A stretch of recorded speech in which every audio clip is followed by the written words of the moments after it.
Assalomu alaykum hurmatli obunachilar. Yevro 6 non. Skana korobka mo'shtamiz. Korobkasiga suv o'tkazib yuborgan. Buni bilib qolishganing sababi shu korobkani napas oladigan sapunidan yo'q oqizgan mana bu yerlarga. Shu masla radiatoridan ham suv ham korobkanikidan aylanadigan joyda yog' o'tib ketgan. Ish jarayoni qolganini Yevro 6 skana korobka mo'shtamiz. Korobkaning ichiga suv o'tib ketgan. Qani ochamiz.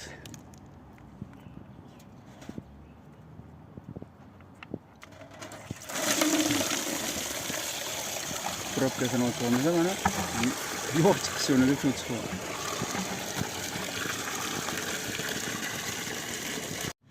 Mana pomni ishlarini ochdi, yaxshi ichiga sisternalarga ziyon yetmagan.